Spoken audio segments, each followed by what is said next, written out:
years. I've also been a part of the Maryland Rifle Club and Maryland State Rifle Team since I was 11. We shoot semi-automatic AR-15s, and my personal rifle is a Bushmaster. Because of this, I have become eligible for various shooting scholarships around the country to a wide array of even the most prestigious colleges that have shooting teams.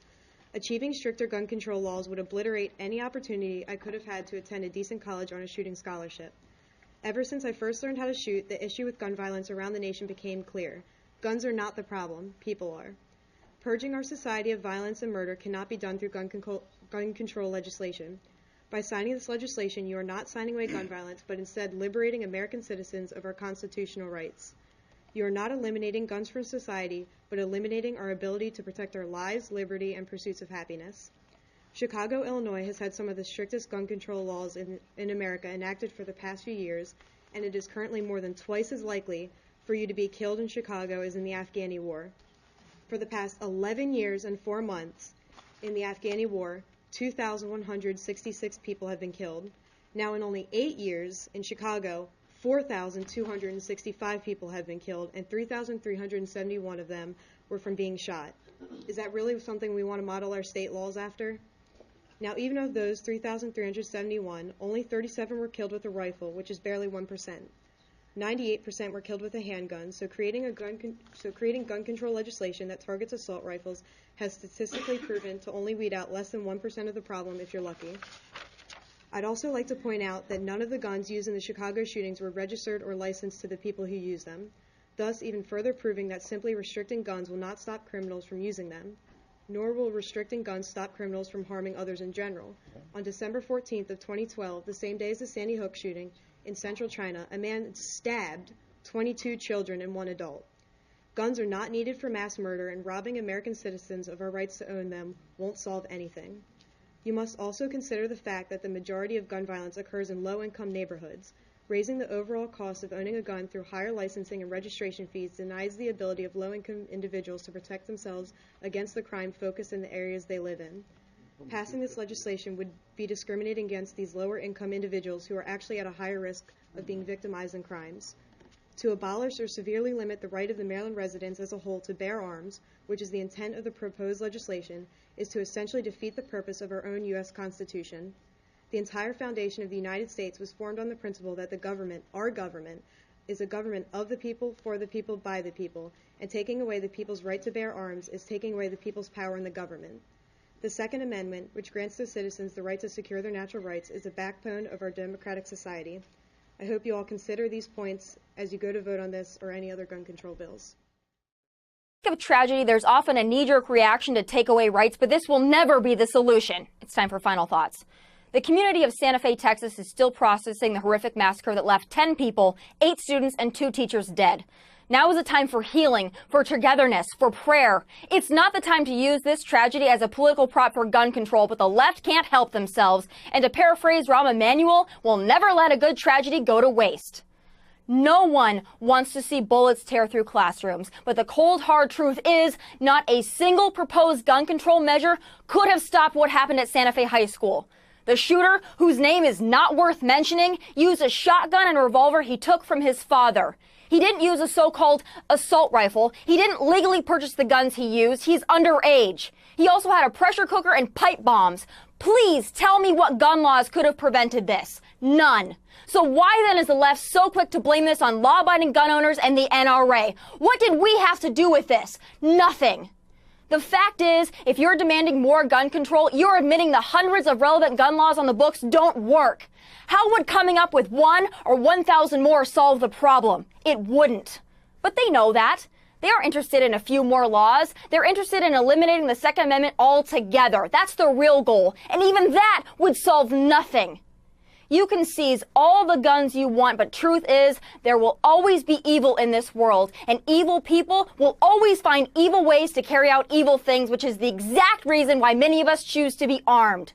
It's not about how much we love our guns, it's how much we love the people we protect with those guns.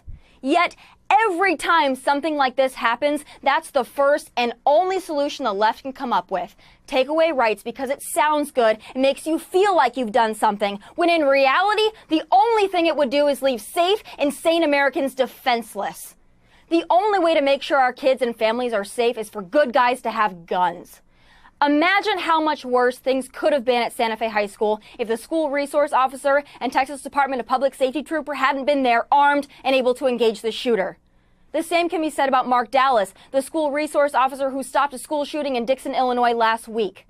These safety measures are the way to protect kids at school. That's why we have armed guards at some of our banks, jewelry stores, and even red carpet events. So why don't we have that at our schools? We need to look at our families also. Guns have been around for hundreds of years, but we've seen a spike in routine mass shootings like this in the last 20. So what changed? The American family. The rise of absentee parents and the breakdown of the American family has absolutely contributed to this epidemic.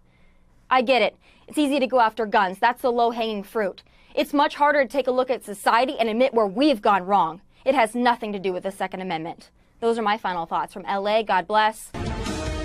Tomorrow marks 3 weeks since the Parkland school shooting, and many voices have emerged in the fight for tougher gun laws, including many of the students of Stoneham Douglas High School. They say that tougher gun laws do not decrease gun violence. We call BS! Our politicians are cowards, and they won't. They won't gather the strength even to stand up to the NRA like Marco Rubio, Rick Scott, or Donald Trump. Senator Rubio, it's hard to look at you and not look down the barrel of an AR-15 and not look at Nicholas Cruz. Oh, tough moments. But one student that you may not have seen in all this coverage has a different point of view, and he feels that that point of view has been ignored in all of this. Kyle Kashuv is a 16-year-old junior at Stoneham Douglas. He's a conservative and a strong supporter of the Second Amendment. Kyle, thank you for being here tonight. Just as your fellow students have every right to have their voices heard, you also have a right to hear your voice heard. Not to dwell on it, but tell us quickly what your experience was that day. Where were you when it started? So I was in an adjacent building. So I was in the classroom. There were 20 minutes left. We just heard the fire alarm ring. So we were walking outside. I was towards the end of the group because I grudgingly didn't want to go out. All of a sudden we heard an announcement that said that we had to leave, so I evacuated. And we heard 2 little pops, and I thought they were textbook falling. So we quickly ran into another room. And then we hid there for 2 hours until SWAT came to take us out. Yeah, awful.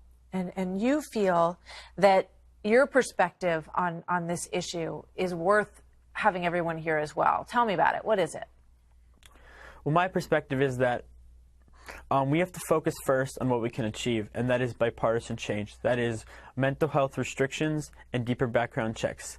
The debate on gun control should be a broader discussion that we needed to have after we can secure our schools. That is a priority. So you feel, and Andrew Pollack, whose daughter Meadow died at Parkland, he was here last night, and he has the same perspective. It's not that he doesn't ever want to talk about that, but he wants to pass things that you feel can be passed first, right? Yes, ma'am. I think that's absolutely paramount. We have to make sure that we secure our schools first and make sure this will never happen again, and only then can we have the gun control debate. I want to play David Hogg, who has been out there a lot. He's become, sort of very familiar to Americans. Here he is speaking out for on his side. Watch this. I actually hung up on the White House the other day. They actually called me the day before the listening session and asked if we were going to come. And I said, I'm not coming because we expect President Trump to come to the CNN town hall. And I ended on this message with them. I said, President Trump, we don't need to listen to President Trump. President Trump needs to listen to the screams of the children and the screams of this nation. What do you think about that, Kyle? I'm really trying to control my anger at what he said. Because, the president calls you and it shows he wants to make a change, and you're talking about bipartisan change, and the one man who controls, who leads our nation, comes to you and is like, look, let's do something, let's make it happen, and you hang up the phone on him. That's so hypocritical. David Hogg was like, we have to make a change, let's make this happen, and then the White House calls you and it was like, let's do it, I totally agree, let's make the change, and then you hang up on him and then you brag about it on national television. It's extremely counterproductive. Have you talked to him? Have you told him how you feel about all this? I haven't talked to David Hogg about this, no. Well, what's your hope for the immediate change? I know the legislation's going through Florida right now. Well, I'm really hopeful because right now I see that a lot of positive legislation is being passed. We see that mental health restrictions are getting in place and deeper background checks. And I really think that it represents how non-divided our country is and how how decisive we can be. Kyle, thank you. We're sorry for what happened to you and all your friends and everything at your school. And we're glad that you have a chance to get your feelings out there about how you feel we can move forward as a nation. Thank you, Kyle. Keep in touch. Thank you. All right.